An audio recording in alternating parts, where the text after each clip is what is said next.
하겠습니다. 시작기도 주님의 기도하겠습니다. 성부와 성자와 성령의 이름으로 아멘. 하늘에 계신 우리 아버지, 아버지의 이름이 거룩히 빛나시며 아버지의 나라가 오시며 아버지의 뜻이 하늘에서와 같이 땅에서도 이루어지소서. 오늘 저희에게 일용할 양식을 주시고 저희에게 잘못한 일을 저희가 용서하오니 저희 죄를 용서하시고 저희를 유혹에 빠지지 않게 하시고 악에서 구하소서. 아멘. 성부와 성자와 성령의 이름으로 아멘. 네, 반갑습니다. 네. 이제 우리가 3월 달이 시작되었습니다. 현재 2월 달부터 시작해서 계속 신앙 재교육을 하고 있는데, 이제 한 달 정도 하고 나니까 많은 분들이 익숙해지시는 것 같아요. 그리고 또 숙제도 이제 지난주부터 계속 나가고 있죠. 처음에는 숙제를 그냥 간간히 내드릴까 이 생각도 했었는데 처음 숙제를 내드리니까 우리 교우님들이 호응이 너무 좋았어요. 예전처럼 공부할 수 있어서 좋았습니다. 책도 한 번 더 미리 읽어볼 수 있어서 좋았습니다. 참 다양한 반응을 이렇게 보여주셔서 그러면 숙제 만드는 건 제가 조금만 수고하면 되죠. 그래서 숙제를 만들어서 이렇게 우리 교우님들께 보내드린 겁니다. 네. 앞으로도 이래 보고 제가 계속해서 필요하다 싶으면 좀 숙제를 계속해서 내드리도록 하겠습니다. 먼저 복습해 보겠습니다. 복습. 지난 시간 우리는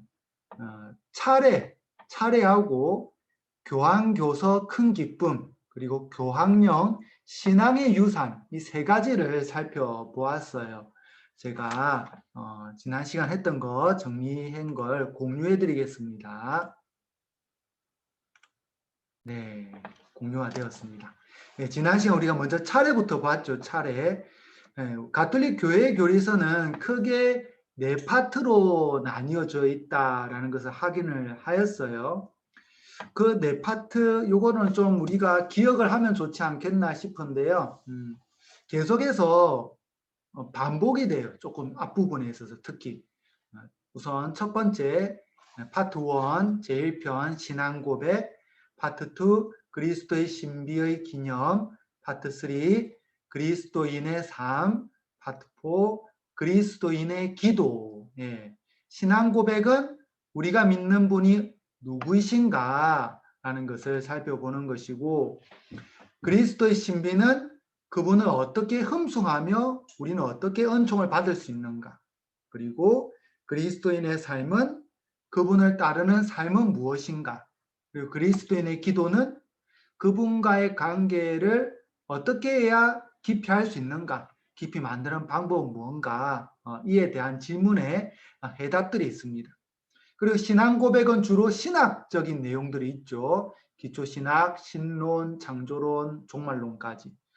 하느님으로부터 해서 다시 쭉 하느님께로 돌아가는 그런 과정으로 이루어져 있다라고 했습니다.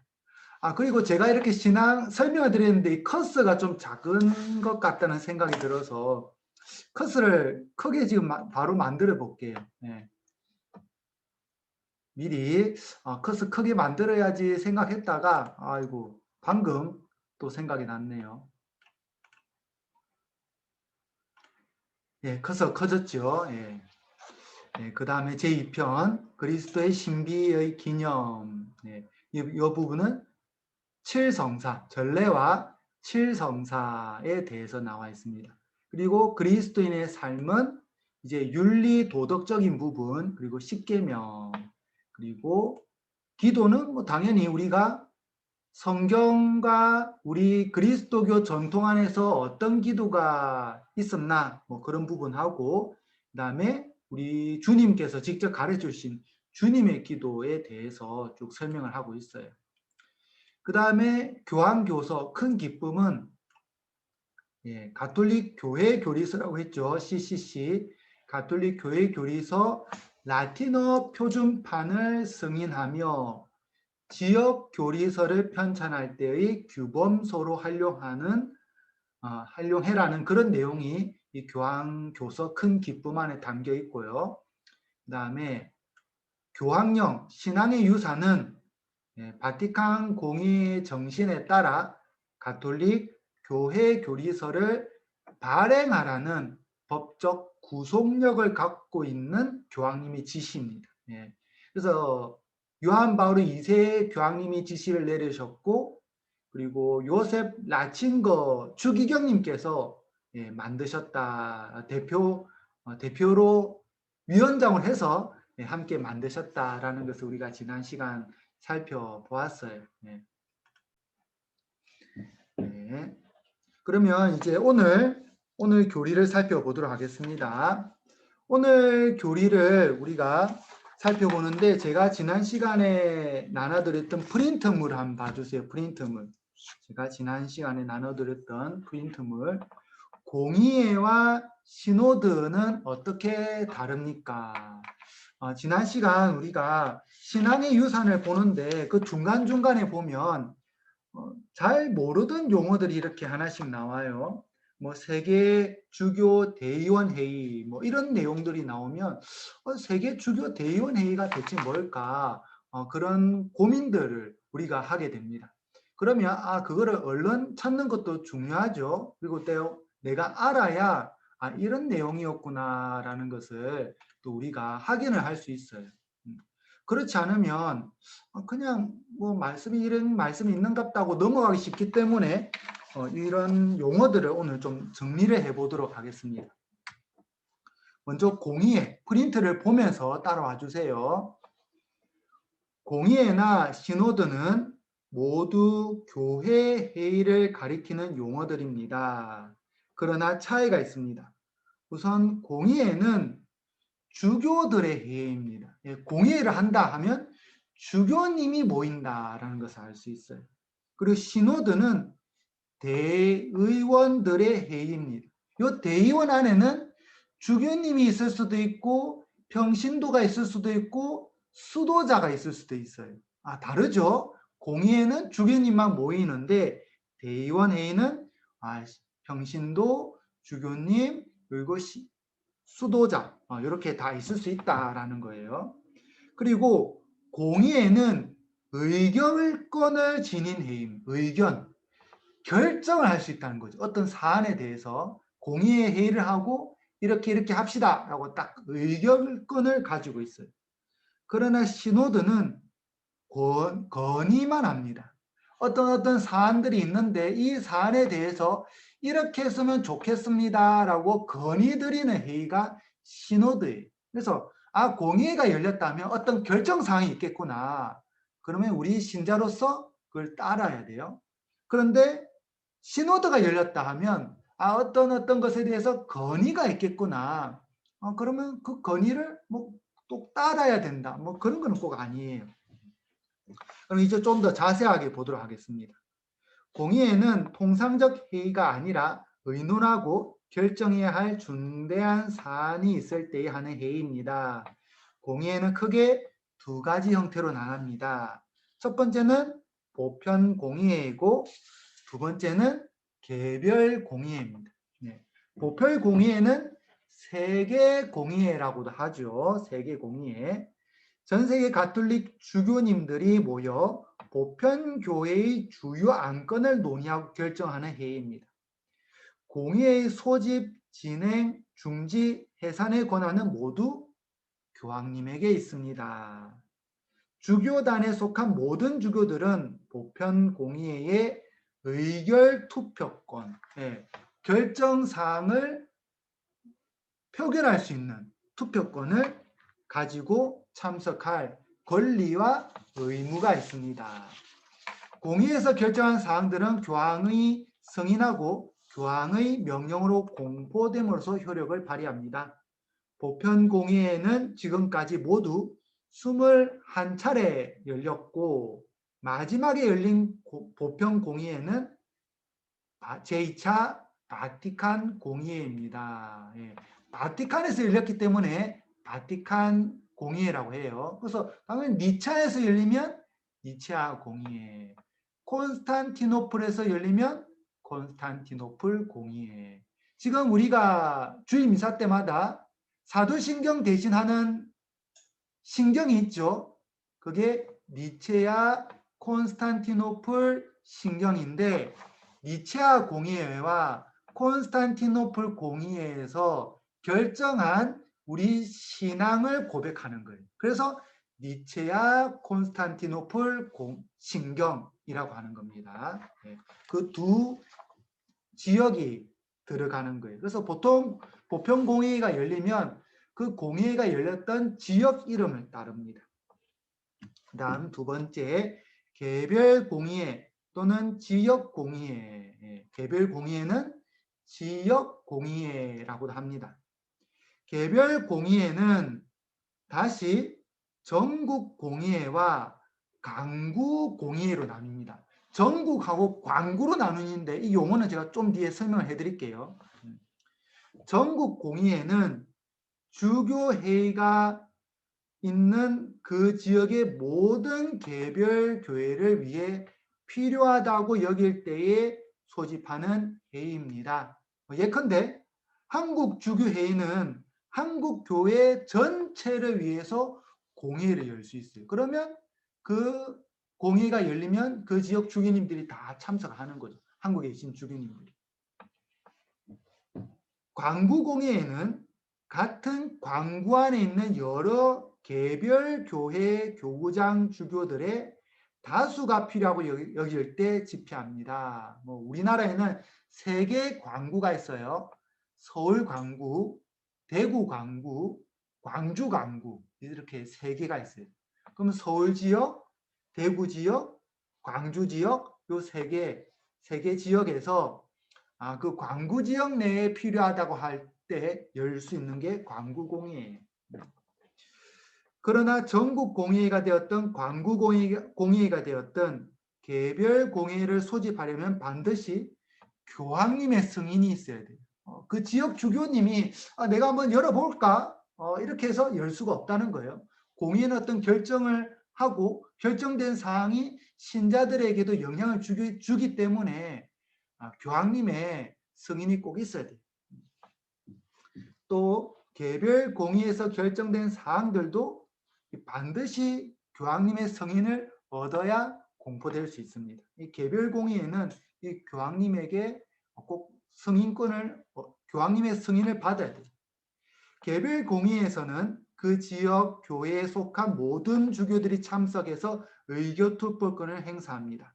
주교가 아닌 이들, 예컨대 그 지역 안에 수도원이 있을 수 있겠죠. 그럼 수도의 장상, 아니면 교구 총대리, 교구장 주교님을 대신해서 권한을 행사하는 분을 교구 총대리라고 합니다. 총대리가 누구라고요? 적어보세요. 교구장 주교님을 대신해서 권한을 행사하는 분, 신부님일 수도 있고 주교님일 수도 있어요. 그래서 이분들은 이제 교구장 주교, 교구장은 그 지역의 대표를 얘기하는 거죠. 교구장 주교. 그런데 총대리는 신부님일 수도 있고 주교님일 수도 있고 참석하더라도 의결 투표권이 없습니다. 이들은. 주교가 아닐 수도 있기 때문에 그런 거예요. 주교면 의결 투표권이 있는데 주교가 아니면 의결 투표권이 없어요. 건의만 할 수 있어요. 이제 한번 광구하고 이 광구에 대해서 조금 살펴보도록 하겠습니다. 광구. 하나의 교구가 있어요. 예를 들면 대구라 할게요. 대구 교구가 부산 교구 떼주고 안동 교구 떼주고 하면 자연스럽게 이 대구 교구는 대교구가 돼요. 그리고 대구 교구는 떼줬던 교구 있죠. 안동하고 부산하고 이걸 하나로 딱 묶어가서 광구가 돼요. 이렇게 묶은 걸 광구라고 합니다. 그래서 우리가 이렇게 생각하면 되죠. 본당 위에 교구, 교구 위에 광구. 그렇게 하나씩 이렇게 더 크게 묶어가는 그런 가톨릭 교회의 행정 지역명이라고 보시면 됩니다.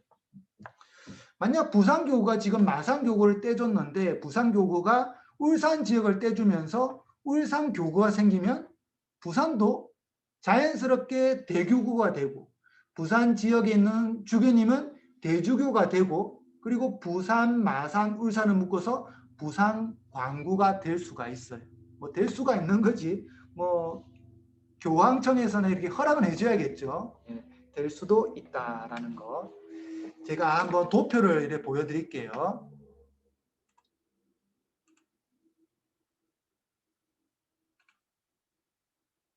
네, 현재 이 도표를 보면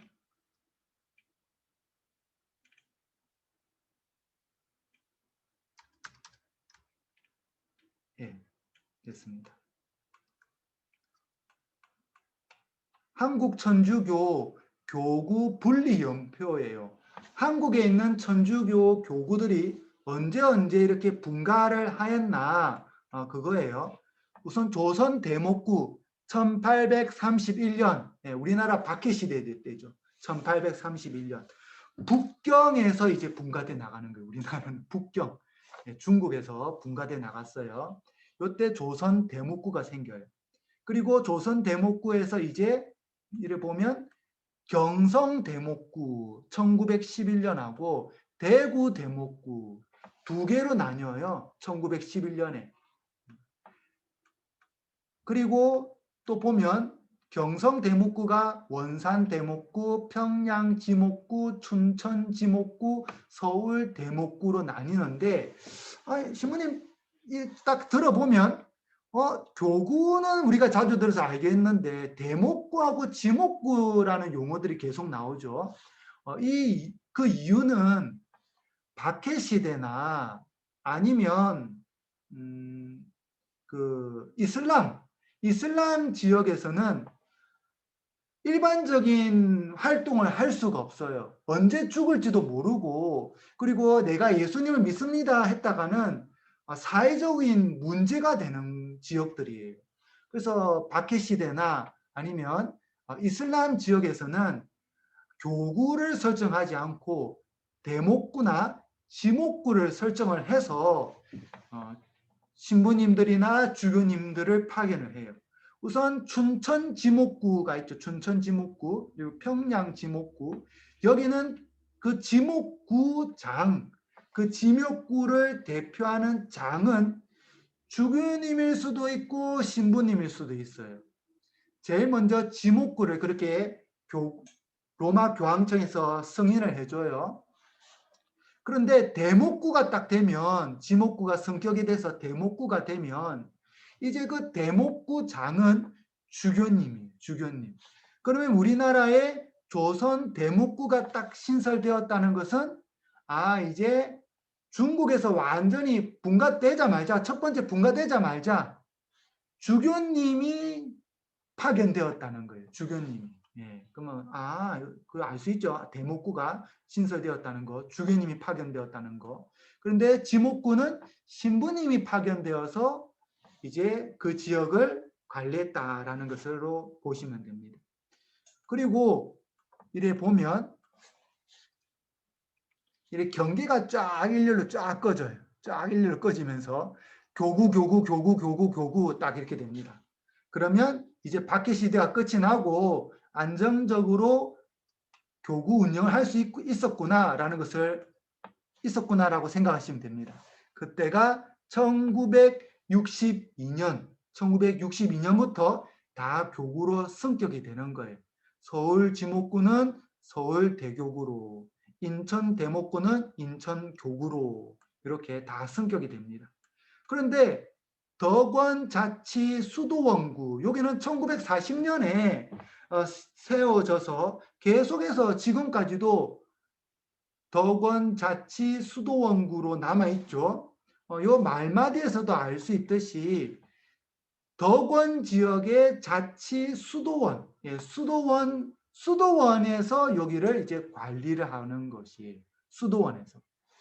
지금 올리베타노, 외관 올리베타노 수도원에서 이곳은 관리를 합니다. 외관 올리베타노 수도원 원장 신부님, 그 수도원에서 최고 높은 신부님은 아빠스라고 하죠. 아빠스 복장을 보면 주교님하고 거의 비슷해요. 지팡이도 짚고 모자들을 쓰고 있고. 예, 그렇게 보시면 되고요. 혹시나 제가 이렇게 나눠드리는 사진들, 이 사진들 중에 신부님 저는 그때 그 사진들 한번 자료들이 좀 필요합니다. 저는 좀 제가 개인적으로 보면서도 한 번 더 보고 싶어야 하는 자료들이 있으면 말씀을 해주세요. 그러면 제가 이 파일들을 단체 카톡에 올리도록 하겠습니다. 그리고 이렇게 보면 서울 광구 안에 이제 함흥교구, 평양교구, 춘천교구, 원주교구, 여기 또 보면 들어있네. 덕원자치수도원구는 안 들어있어요. 여기 보면 색깔이 다르죠. 그리고 대구 광관에 청주교구, 대구교구, 안동교구, 부산교구, 마산교구가 들어있어요. 청주교구는 재미난 것이 서울 대목구에서 분가되어 나왔는데 대구 광구로 넘어왔어요. 예. 그 가까운 지역끼리 이렇게 교황청에서 묶은 거죠. 그리고 광주 광구는 대구 대목구에서 분리되어 나왔는데 광주, 제주, 전주가 묶여서 하나의 또 광구를 이루고 있어요. 그냥 지역별로 이렇게 나뉘었다 이렇게 보시면 됩니다. 그리고 여기 군종교구는 또 따로 있어요. 특수한 곳이기 때문에 군종교구하고 그리고 덕원자치수도원구는 따로 관리되고 있다는 거 이렇게 알아두시면 좋을 것 같아요. 그 다음 시노드에 대해서 보겠습니다. 시노드는 함께라는 뜻을 지닌 그리스어 쉰, 요것도 공유를 해드릴게요. 예, 시노드, 함께라는 뜻을 지닌 그리스어 쉰, 그 다음에 길이라는 뜻을 지닌 그리스어 호도스가 합쳐진 용어입니다. 시노드. 한번 적어보세요. 예, 그림을 그리다시피 이렇게 조금 한번 그림을 그리면 좋을 것 같아요. 저도 처음에 그리스하고 히브리어를 신학생 때 배울 때 꼭 그림 공부하는 것 같았어요. 그림 공부. 이것도 알파벳인가 이러면서 공부를 하는데 꼭 그림 그리는 느낌이었어요. 우리 신자분들 그래도 이렇게 계속 그리다 보니까 익숙해져요. 우리 신자분들도 이런 기회 있을 때마다 처음에는 그림 그리는 느낌으로 이렇게 글을 써 나가지만 계속 하다 보면 이게 나에게 익숙해지고 어느 순간 내가 이 그리스어를 보면 좀 친근감도 들고 그러면 나중에 그리스어로 적힌 신약 성경이라든지 아니면 히브리어로 적힌 구약 성경이라든지 그걸 직접 원문을 내가 읽는다기보다는 그 성경을 공부할 때 좀 더 도움이 될 거예요. 한번 그려보세요. 쉰, 함께라는 뜻을 갖고 있고 호도스, 길이라는 뜻을 가지고 있죠. 이 두 단어가 합쳐져서 시노드가 됩니다. 시노드. 그래서 함께 길을 간다라는 뜻이죠. 함께 길을 간다. 시노드는 교회의 중요한 사안들을 논의하기 위해 대의원들이 함께 모여 의견을 나누고 필요하다고 결정한 사항들을 건의하는 회의입니다. 건의하는. 여기는 주교님들이 모이는 것이 아니라 대의원들이 모입니다. 우선 첫 번째 주교 시노드. 말마디에서 여기는 대의원들이 다 주교구나라는 것을 알 수 있겠죠. 주교 시노드. 주교 대의원 회의라고도 합니다. 주교 대의회는 교황이 보편교회 또는 특정 지역 교회를 위해 필요하다고 판단할 때에 세계 각 지역 또는 해당 지역의 주교 대표들을 소집해서 하는 회의입니다. 회의 주제를 정하고 소집, 진행, 중지, 해산 등의 권한은 또 교황님에게 있습니다. 주교 대의회 회의는 정기회의와 임시회의 그리고 특별회의로 구별됩니다. 정기회의는 보편교회의 선익과 관련되는 문제들을 다루고자 정기적으로 소집되는 회의로 지금까지 모두 11차례 있었습니다. 11차례. 지금까지 이렇게 나와 있는데 제가 지금 찾아본 이 자료가 2007년도 자료예요. 2007년도. 그 2007년 이후 지금 2022년도죠. 15년의 시간이 흘렀는데 그 안에도 몇 차례 더 있었어요. 근데 한국어 자료로는 찾아보니까 몇 번 있었다 이렇게 딱 정확하게 없어서 우선 2007년도 자료를 제가 가져왔습니다. 그리고 임시회의는 신속한 결정이 필요할 때에 소집되는 회의로서 교황 수익권과 주교 단체성을 주제로 한 1969년에 열린 회의와 그리고 제2차 바티칸 공의회 폐막 20주년을 맞아 1985년에 열린 회의입니다. 네, 우리 현재 교재에 나와 있는 회의가 바로 이 회의죠. 임시회의. 그래서 교재 32페이지 보면 제가 펴드릴게요. 교재 32페이지.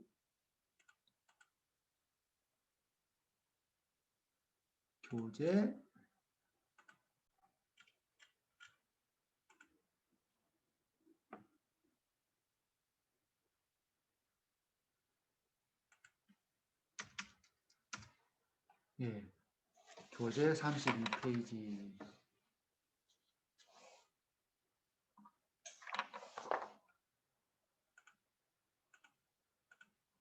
32페이지 보면 1985년 1월 25일 공의회 폐막 20주년에 세계 주교 대의원 회의라는 말이 나오죠. 시노드 임시총회를 소집하였습니다. 임시 비정기 회의다. 요게 라는 것을 우리가 알 수 있어요. 네. 그러면 앞으로도 혹시나 요 가톨릭 교회 교리에서 읽어 나가는데 이런 회의가 또 있냐면 요거 찾아보면 되겠죠. 제가 나눠드린 프린트. 그리고 특별회의는 특정 지역 또는 대륙을 위한 회의로 지금까지 모두 9차례 열렸습니다. 특정 회의는 9차례. 주교 시노드에 참석하는 주교들은 건의 투표권만 있을 뿐 건의 내용을 받아들이고 후속 문헌을 발표하는 것은 오로지 교황의 권한입니다. 그렇게 주교 시노드는 교황의 자문기구 역할을 한다고 볼 수 있습니다. 자, 두 번째 교구 시노드. 교구 시노드 곧 교구 대의원 회의입니다. 교구 시노드는 소집권자가 교구장이고 교구 성직자뿐 아니라 수도자와 평신도 대표들이 참석합니다. 교구 시노드에 참석하는 대의원들도 건의 투표권만 할 수 있을 뿐 의결권을 행사하지는 못합니다. 그러면 이제 우리 가톨릭 교회에서 열리는 회의가 어떤 것이 있는가라는 것을 우리가 알 수 있었어요. 자, 이제 우리가 교재 1항을 살펴보면서 숙제도 하고 하나씩 풀어나가 보도록 하겠습니다. 지난번과 마찬가지로 제가 오늘 참석한 우리 교우님들 중에서 한 분씩 이렇게 뭐라 해야 되죠? 한 분씩 호명을 하면 함께 이렇게 한번 해주시면 감사할 것 같아요. 네.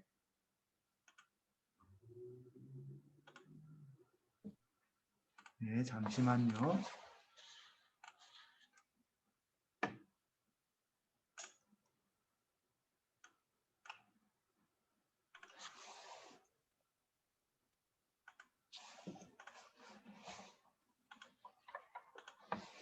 네, 김수산나 자매님.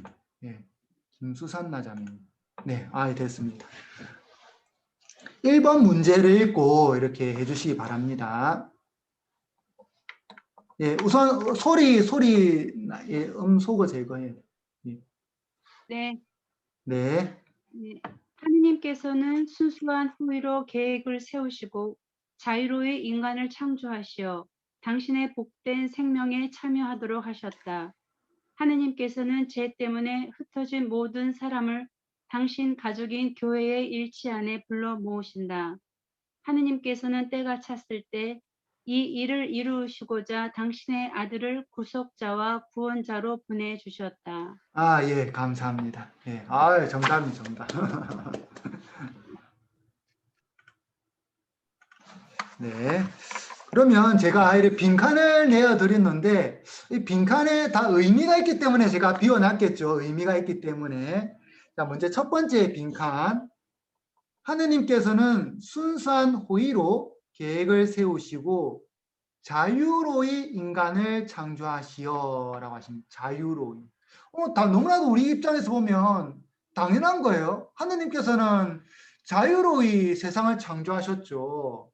하지만 3세기 때 우리 그리스도교가 생기고 나서 3세기 때만 3, 4세기 요때만 하더라도 이 자유로이 하느님께서 창조하셨다라는 것을 좀 받아들이는 게 어려웠었어요. 제가 한번 그 당시 있었던 창조의 또 다른 설명 한 가지를 제가 읽어드리겠습니다. 이거는 여러분들 예전에 플라톤에 대해서 들어보셨죠? 플라톤. 예. 뭐 플라톤 한 번은 들어보셨을 거예요. 플라톤하고 아리스토텔레스. 그 플라톤을 따르는 사람들이 있었는데 그 사람들을 신플라톤주의자라고 합니다. 예. 그리고 신플라톤주의자 중에서 플로티노스라는 사람이 있었어요. 플로티노스. 그 사람이 유출설에 대해서 이야기를 합니다. 제가 하나씩 적으면서 천천히 설명해 드릴게요. 네. 3, 4세기 신플라톤주의자들이 있었는데 그 중에서 플로티누스라는 사람이 있었어요. 그리고 이 사람이 유출설을 주장합니다. 유출설. 이 사람은 정확하게 3세기 때 사람이 3세기 어떤 주장을 했는지 한번 잘 들어보세요. 이 세상은 일자에 의해서 창조되었다. 일자, 하나인 존재죠. 일자.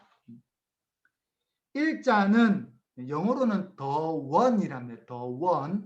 개신교에서 하나님 하는 거하고 비슷하죠. 하나님, 한 분이신 분. 똑같아요. 일자.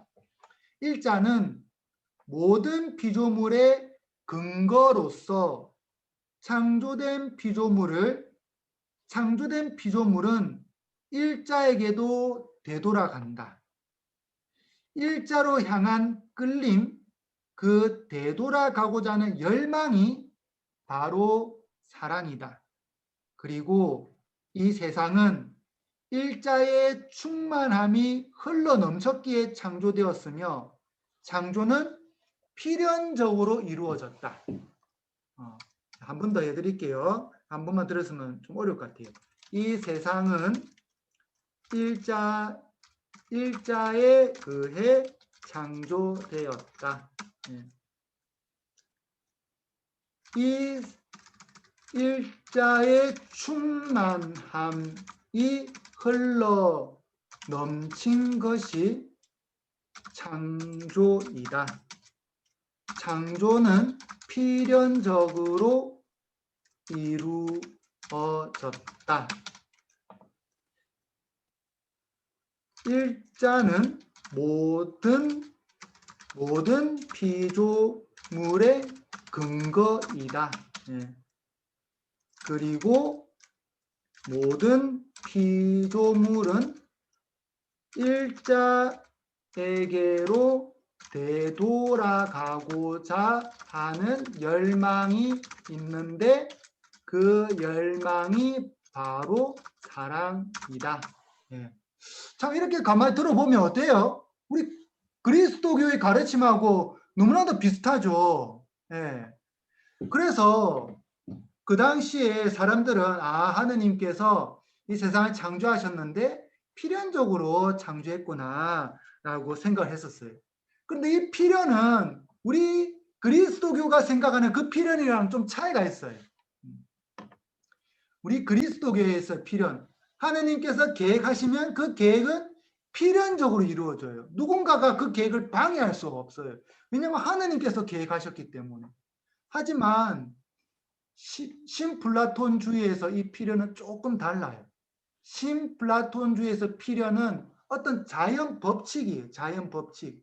자연 법칙이 있기 때문에 그냥 그 법칙에 따라서 필연적으로 창조가 이루어져요. 만약 하느님께서 그런 자연 법칙에 따라서 필연적으로 창조를 하신다면 과연 자유로운 분이라고 할 수 있는가? 자유로운 분이라고 할 수 없죠. 왜냐하면 하느님도 그 어떤 원리에 매여 있는 분이 돼요. 어떤 원리. 그러면 하느님은 자유로운 분이 되지 않아요. 그리고 하느님께서 자유로운 분이 아니라면 성경, 성경 한번 펴주세요.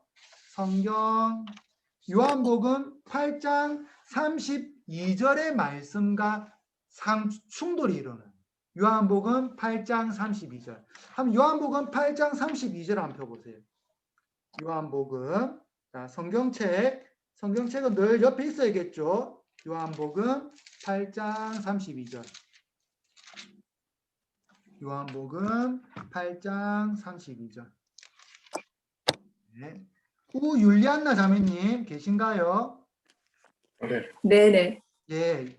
우율리안나 자매님 요한복음 8장 32절 읽어주세요. 그러면 너희가 진리를 깨닫게 될 것이다. 그리고 진리가 너희를 자유롭게 할 것이다. 예. 그들이 주님께 예, 말하였다. 그렇죠. 예. 32절. 진리가 너희를 자유롭게 하되. 진리가. 진리가 우리를 자유롭게 한다. 그럼 딱 생각나는 거 있죠? 예수님께서 뭐라고 해요? 나는 길이요, 진리요, 생명이다. 예수님 당신 자신이 길이요, 진리요, 생명이에요. 하느님 바로 그분이 길이요, 진리요, 생명인데 그 진리를 깨닫게 되면 당연히 자유로워야 돼요. 근데 이 플로티누스 유출설, 신플라톤주의자들의 주장을 따르면 하느님은 자유로운 분이 아니라 그냥 어떤 원리에 따라서 움직이는, 어떤 원칙에 따라서 필연적으로 움직이는 그런 존재가 되는 거예요. 그래서 그 당시 많은 그리스도인들이 이걸 혼동을 가졌었어요. 이 부분에 대해서. 왜냐하면 그리스도교에서 말하는 이 창조, 그리고 창조와 너무 비슷한 내용이 많았기 때문이죠. 신플라톤주의자들이. 그래서 아우구스티누스 성인께서는 신플라톤주의의 철학을 그리스도교로 받아들이면서도 동시에 그 부분에 대해서 좀 이렇게 어떤 부분이 그리스도교와 차이가 있는지를 다 이렇게 분석을 해 주십니다. 참 이 그리스 철학 그 안에서도 플라톤의 철학은 참 우리들이 배울 점이 많고 또 그리스도교를 그리스인들에게 설명할 때 이 그리스 철학을 이용한다면 훨씬 더 쉽게 그리스도교를 전할 수 있었어요. 그러다 보니까 이 신플라톤주의 철학을 많은 부분 수용을 하지만 그러면서도 동시에 구분을 하셨어요. 어떤 부분에 차이가 나는가 제가 세 가지 정도를 이렇게 정리해 드리겠습니다. 세 가지. 우선 칠판을 펴드릴게요. 네. 첫 번째,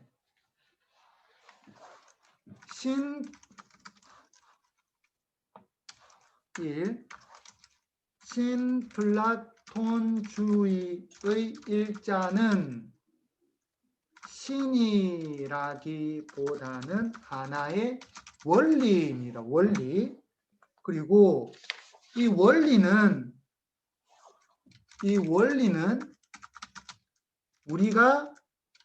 우리가 이해하고 적용하면 돼요. 이 원리는. 자연의 원리, 자연의 법칙, 만유인의 법칙 뭐 이런 거 있죠. 그런 원리. 그거는 그냥 우리가 이해를 하고 적용을 하면 되는 거예요. 하지만 그리스도교의 그리스도교의 하느님은 인간 역사 안에 개입하시면서 사람들과 관계를 맺어 나가세요. 그래서 관계적 존재입니다. 관계적 존재. 그 다음에 두 번째, 이 일자는 필연적이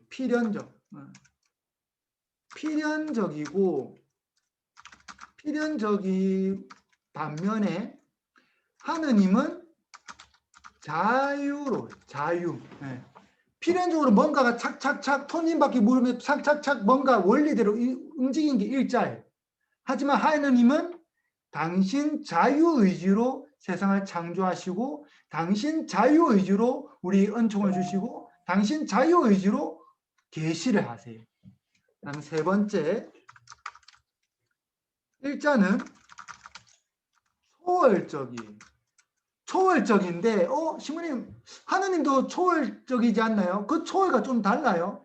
이 일자는 어떤 부분까지 초월하냐 하면 존재도 초월해요. 존재를 초월해요. 그래서 존재이면 존재하는 것도 아니고 존재 안 하는 것도 아니에요. 존재를 초월했기 때문에. 참 애매하죠. 존재도 초월했어서 존재하는 것도 아니고 존재 안 하는 것도 아니에요. 하여튼 그렇게 설명해요. 신플라톤에서는. 하지만 하느님은 존재 그 자체세요. 존재 그 자체. 한번 성경책 탈출기 3장 14절 한번 펴보세요. 탈출기 3장 14절. 탈출기 3장 14절.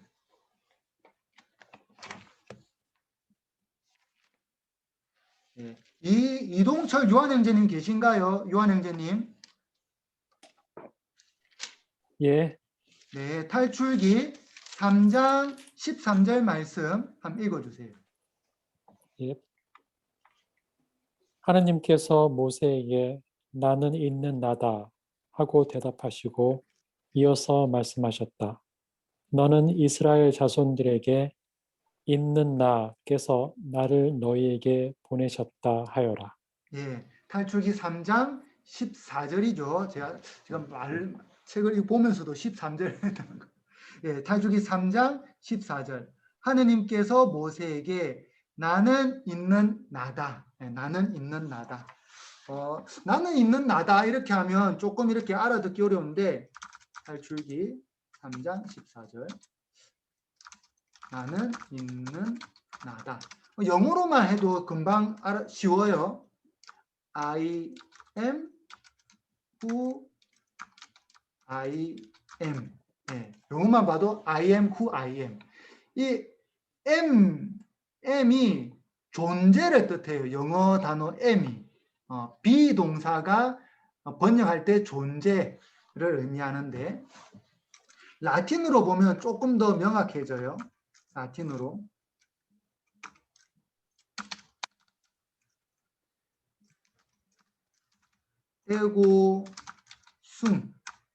에고숨, 끼숨.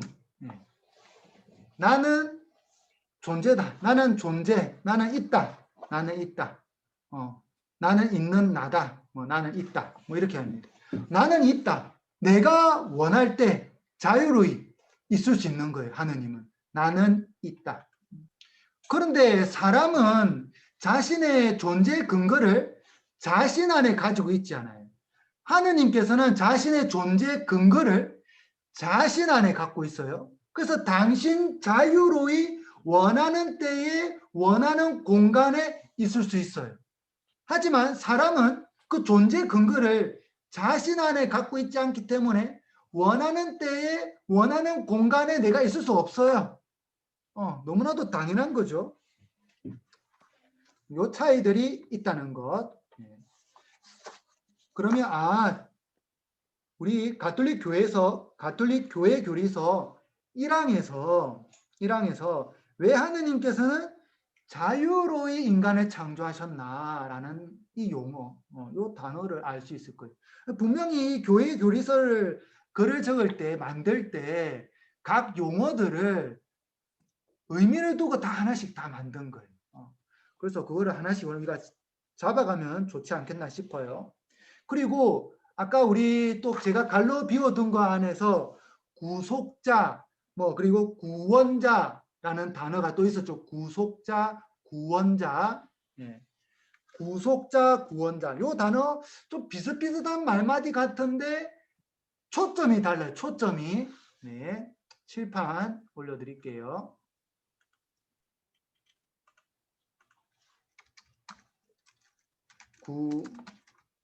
구속하고 구원. 예. 뭐 구속하시는 분, 뭐 구원하시는 분, 뭐 구속자, 구원자. 구속은 영어로 redemption. 구원은 영어로 salvation. 그리고 구속은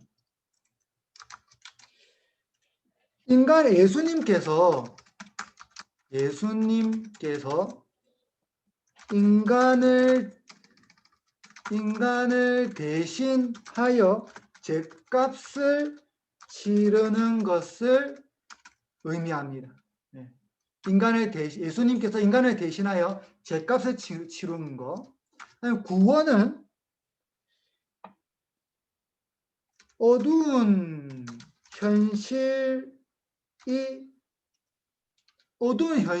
그다음에 암울한 상황에서 구해내는 것. 네.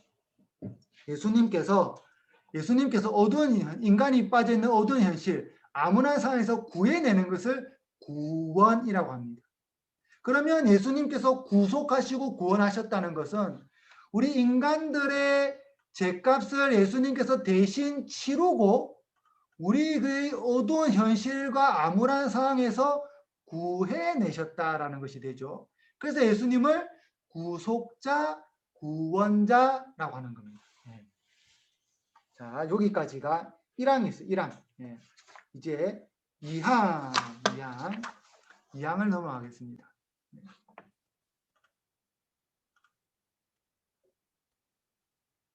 네. 이정숙 루비나 자매님, 네. 2번 문제 해주세요. 소리. 예. 예. 하느님의 부르심이 온 땅에 울려 퍼지도록 그리스도께서는 친히 선택하신 제자들에게 복음을 전할 사명을 주어 파견하셨습니다. 예수님께서 친히 선택하신 12제자들의 이름은 무엇이며 어느 성경의 몇 장 몇 절에 기록되어 있나요? 시몬 베드로, 제베데오의 아들 야고보, 그의 동생 요한, 안드레아, 필립보, 바르톨로메오, 마테오, 토마스, 알페데오의 아들 야고보, 타데오, 열혈당원 시몬, 유다 이스카리옷, 마르코 3장 16절에서 19절입니다. 네, 감사합니다. 제가 이 문제를 낸 이유 중에 하나는 2번 문제를 풀면 당연히 12사도가 우리가 떠올라요. 그럼 성경에서 12사도를 찾아보면 좋겠죠. 네, 문제 풀어주셔서 감사합니다. 루비나 자매님. 네. 그러면 자, 가톨릭 굿뉴스를 활용하는 방법을 제가 알려드릴게요. 가톨릭 굿뉴스. 인터넷에 들어가서 뭐 구글이 나와 있는데 가톨릭 굿뉴스 이렇게 검색을 딱 하면 이거 딱 나오죠. 제일 첫 번째 클릭을 하는 거예요. 그러면 이렇게 나와요. 그럼 여기 성경이 있어요. 성경을 클릭을 해요. 제 손 이거 커서 잘 보이죠? 그럼 성경에 성경 검색이 있어요. 이 가서 12사도라고 치는 거예요. 12사도. 그러면 성경 전체에서 12사도 쭉 다 찾아줍니다. 그러면 여기 딱 보면 나와 있죠. 마테오 복음서 10장, 마르코 복음서 3장, 루카 복음서 6장. 예. 루비나 자매님께서는 마르코 복음서 3장 말씀을 이렇게 찾으신 거예요. 우리 교우님들도 이렇게 하면 얼마든지 찾을 수 있습니다. 자, 다음 3번 문제.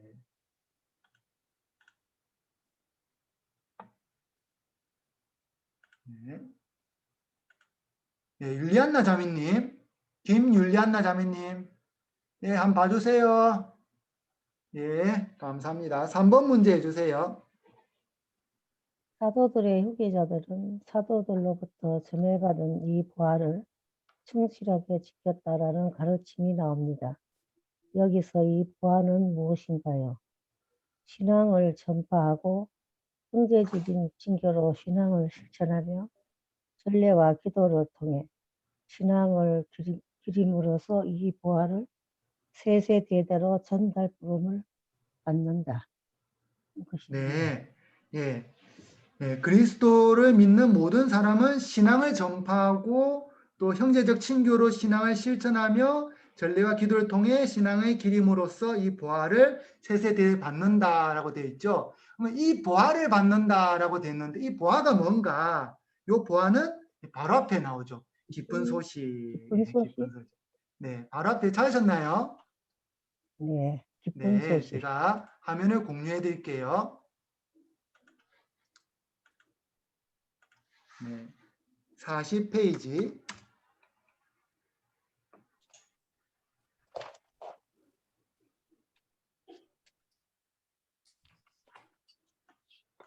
예, 여기 보면 사도들의 후계자들은 사도로부터 전해받은 이 보화를 충실하게 지켰다. 이 보화가 대체 뭔가? 뭐 쭉 이렇게 설명이 되어 있고 이 보화를 받는데 그 보화는 바로 기쁜 소식을 의미합니다. 그래서 여기 뭐라 합니까 이게? 따옴표, 작은 따옴표가 이렇게 딱 찍혀 있죠. 이게 바로 우리가 받는 보화죠, 보화. 예, 예. 그리고 그리고 사도들의 후계자는 누구인가요? 베드로라고 했습니다. 네, 제가 이 부분에 대해서는 880항, 우리 교리서 880항을 한번 꼭 찾아보세요 라고 했죠. 880항, 제가 인터넷을 통해서도 인터넷을 통해서 찾을 수 있도록 그때 요 사이트를 가르쳐 드렸어요. 그래서 이거를 찾을 때 880항을 쭉 넘기면 돼요.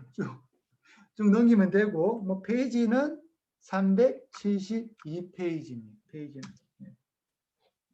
조금 찾는데 어려울 수도 있을 것 같아요. 이 문제는.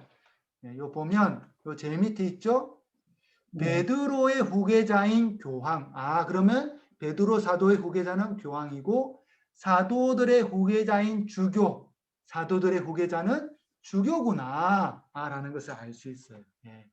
네, 또 이렇게 함께 문제 풀어주셔서 감사합니다. 네. 4번.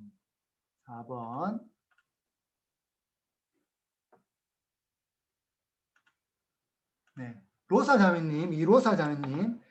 4번 문제 이렇게 풀어줘. 뭔가요? 4번 해주세요. 예, 사항에서 정의 내리고 있는 교리 교육이란 무엇인가요?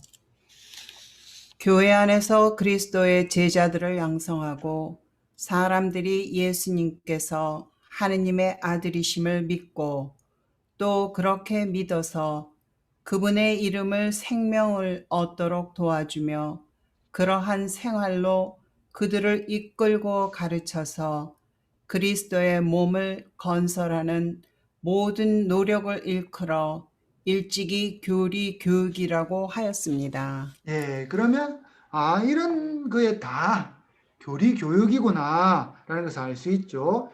그러면 교리 교육을 여러분들 교재에 동그라미 치든지 밑줄을 끊으세요. 교리 교육이 뭐였지? 이렇게 궁금할 때 요 사항을 찾으면 됩니다. 사항. 그리고 5항을 내려가면 네, 감사합니다. 로사 자매님. 네, 5항을 내려가면 교리 교육의 또 다른 이름이 한 가지 나와요. 5항에. 제가 공유를 해드릴게요. 페이지 40. 네, 5항에 교리 교육이란 일반적으로 어린이와 젊은이 그리고 어른들을 위한 신앙 교육을 의미합니다. 신앙 교육을 한다면 그게 바로 교리 교육이 되는 것이다 라는 것을 우리가 바로 알 수 있어요. 예. 벌써 시간이 8시 54분이 되었네요. 조금 더 마음 같으면 조금 더 하면서 진도를 착착 빼고 싶지만 예. 이거 우리가 또 시간도 잘 지키는 것도 참 중요한 것 같아요. 예. 그래야만이 또 집중도 계속 할 수 있고 또 다음에도 문제도 또 풀어 나가고 하는 것도 재밌지 않을까 싶기도 합니다. 안 그러면 그냥 지칠 것 같아요. 동의하시나요? 아, 예, 감사합니다. 예. 네, 그러면 혹시 궁금한 거나 질문사항 한번 해주세요. 시모님 이런 부분을 설명해 주셨는데 아까 이 부분이 조금 애매했어요. 이 부분이 좀 헷갈렸어요 하는 부분 있으면 말씀해 주세요.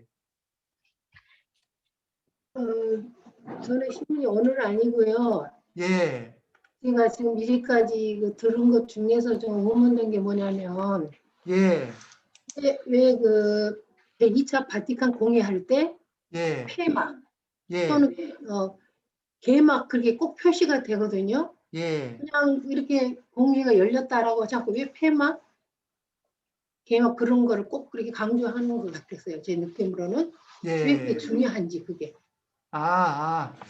제2차 바티칸 보통 우리가 회의를 하면 성당에서도 회의를 한다 예를 들어 볼게요. 성당에서 신자분들이 회의를 하면 좀 길게 회의를 한다 하더라도 3시간을 잘 안 넘어가요. 3시간. 예. 그런데 바티칸 공의회는 세계 모든 교회에 영향을 줄 수 있는 문제들을 다루면서 세계 모든 주교님들이 다 모여 계세요. 그렇기 때문에 하루 이틀 정도로 회의에서는 결정이 안 나는 거예요. 그래서 한번 시작하면 한 몇 달에 걸쳐서 회의를 해요. 그래서 시작하는 날이 언제고 마치는 날이 언제고 그래서 1회기라고 합니다. 1회기. 그거 하고 나면 이제 주교님들이 다시 돌아가서 그에 대해서 연구도 하면서 각자 자신의 지역에서 이제 사목을 하셔야겠죠. 사목을 하시고 이 회기가 될 때 다시 다 모여요. 그래서 바티칸 공의회도 몇 년에 걸쳐서 회의를 했었죠. 아까 제가 나눠드린 프린트에서도 연도가 이래 나올 거예요. 62년부터 65년, 그러면 62, 63, 64, 65, 4년에 걸쳐서 회의를 했었어요. 그래서 시작이 언제였고 마칠 때가 언제였다. 그리고 각 회기가 언제다. 이런 것들이 나오는 거예요. 설명이 되었나요? 네, 감사합니다. 아주 내가 생각할 때 이거 별로 안 중요한 것 같은데 그런 질문도 얼마든지 하셔도 돼요. 왜냐하면 나는 별로 안 중요하다 생각해도 또 다른 분들도 같이 의문을 가지는 그런 경우들이 많아요. 그래서 우리 교우님들 언제든지 질문해 주셔도 됩니다. 혹시나 또 다른 질문에 궁금한 거 있나요? 오늘 거도 괜찮고 아니면 지난 시간 거도 괜찮고 앞으로도 앞으로 할 것도 괜찮고 그러면 앞으로 할 거는 제가 적어 놓으면 또 되니까. 예.